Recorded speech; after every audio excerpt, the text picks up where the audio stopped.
Good evening, I'm John Batchelor. This is the John Batchelor Show. Gordon Chang, my colleague from the Daily Beast, we're here to report on the troubles in East Asia. And there are many troubles across the landscape.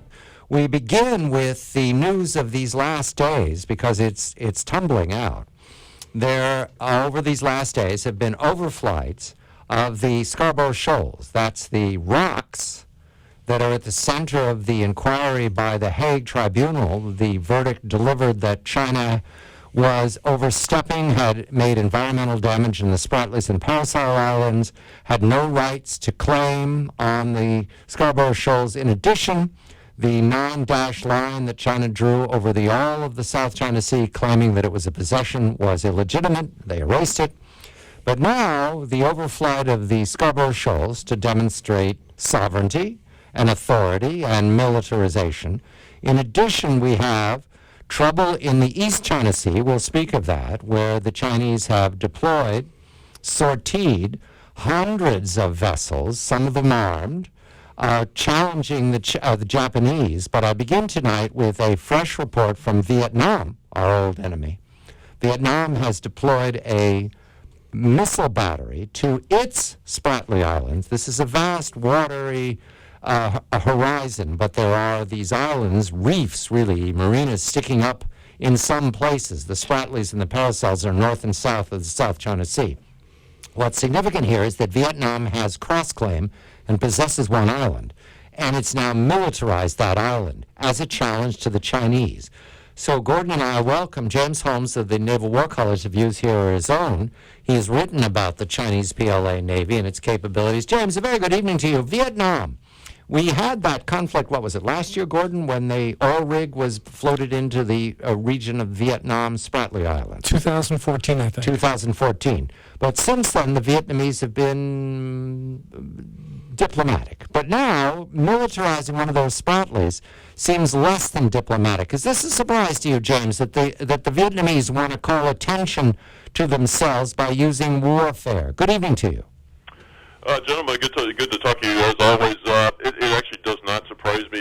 What does surprise me is that I have so many correspondents in Vietnam. The Vietnamese, ever since, or for the last 4 years or thereabouts, since the Chinese really started amping up the pressure in the South China Sea, have been looking for advice on what to do strategically.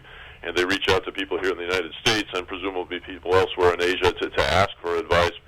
I myself have said, well, if the Chinese want to build these artificial islands and if they want to arm them and all this kind of thing, there's really not a whole lot else that other nations can do than to follow suit so as to hold those assets at risk should there be a shooting war. So it doesn't really surprise me all that much. Certainly the Vietnamese have a lot of pluck.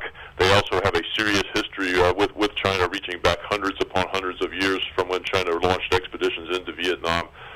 They lost some of the they lost well, it was actually South Vietnam lost a naval battle in 1974 to the Chinese, in which they seized part of the Paracel Islands. I mean, so there's a lot of history at work, and the Vietnamese certainly will not back down easily. Jim, it looks like the Vietnamese, by deploying these multiple rocket launchers, for very cheap weapons, will be able to hold these Chinese reclaimed features really at ransom.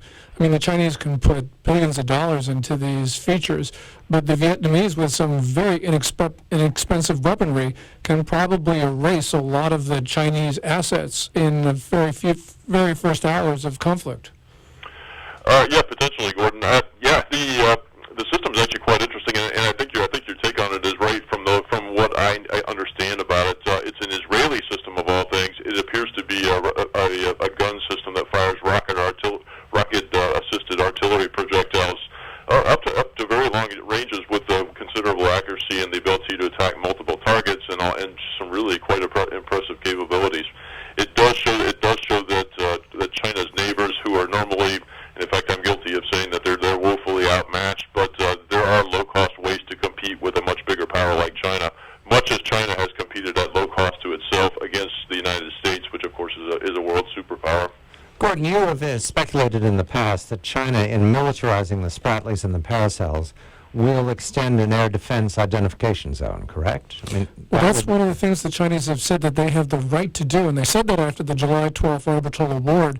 They haven't done so yet, but what they are doing, John, is they are restricting international airspace. And we learned that, for instance, from last year's reporting by Jim Sciutto, the CNN national security correspondent, because when he was flying in a U.S. reconnaissance craft, the Chinese were telling the U.S. Navy to stay out of what they called military alert zones in international airspace. So the Chinese are trying to restrict it. Here's the logical question. I'm stumped, James, and forgive me, I do not understand how it works, but if the Vietnamese have deployed a ground-to-air missile system, an effective one, in the Spratlys, does that mitigate or cancel the ambition of the Chinese to extend an ADIZ in the same Spratlys? Actually, what the Vietnamese have put out there is a surface-to-surface. It's basically just an artillery battery that can fire very long distances with very high accuracy. So this is something that they could use to hold these artificial islands that the Chinese, which apparently are now being fortified with aircraft shelters and so forth, hold those assets at risk, and thus basically play China's game. So have they compromised the Chinese if they wish to take military possession of the Spratlys? It's certainly with an ADIZ. Have they compromised that with this battery? I think they've certainly challenged it. As far as whether they could actually win, I don't know. It rather depends on how many rounds that they can station on that particular in each gun emplacement and all this kind of stuff. I mean, all of this stuff is a matter of international interaction. I mean, it's a game of one-upsmanship. So Vietnam has made a move. China will make a counter move, and I guess we will see how the competition plays out. Jim, in history, we've seen periods where there have been both sides or many sides arming at the same time, and rarely do you see these crises dissipate. Usually you have some sort of, at some point, someone wants to fire something, and they eventually get their wish. Doesn't that look like what we're seeing right now with the Chinese and the Vietnamese and the Japanese and Chinese? It just seems like we're headed to inevitably, or virtually inevitably, to conflict. Yeah, Gordon, it's one of those things, I guess it's a limit on certainly on my foresight and perhaps human foresight in general, is I have a hard time seeing anybody back down, but I also have a hard time envisioning how something would start.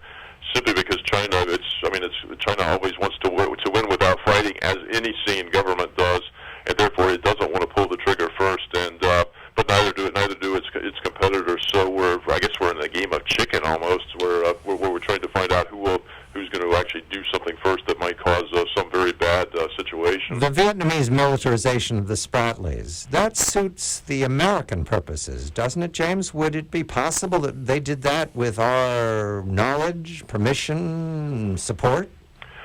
Well, I mean, we're not allied with the Vietnamese. We have gotten friendly with them over the last 20 years or thereabouts. I would certainly hope, that they at least provided some advance knowledge to the United States before they went and made a rather dramatic move. As far as permission and all that kind of stuff, I have a hard time seeing Hanoi delegate that to the United States. But I certainly hope there's some behind-the-scenes diplomacy going on. But Beijing, Gordon, how would they see this? Would they see Vietnam as a stooge of the U.S.? No, I don't think so. I think that they have learned over hundreds of years that the Vietnamese are very good on their own. But of course, the United States is China's #1 enemy. So whatever happens in the South China Sea is our fault. And because of that, James, finally, we mentioned the East China Sea here at the close, although the dispute there is ferocious, and the Japanese foreign minister has made strong statements about an adverse effect on the Japan-China relations, this swarming of the Senkakus. Does that suit China's interest to tangle with Tokyo? They have a very capable military, unlike the Vietnamese and the Filipinos. The Japanese are well-armed and quite practiced fighters. Does China gain from this?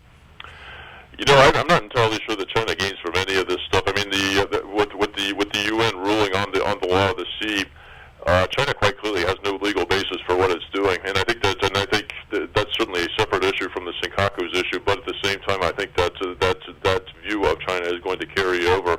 But yeah, the operational standpoint, you pointed out there, the Japanese are very capable. They are not as large as the Chinese military, but the combined U.S. and Japanese fleet is about the same in numbers, and we certainly think we're better in the human dimension and technologically and so forth. So Yeah, I think the Chinese may be guilty of self-defeating behavior, but I guess we'll see how things play out. James Holmes of the Naval War College. The views here is on Gordon Chang of the Daily Beast. I'm John Batchelor.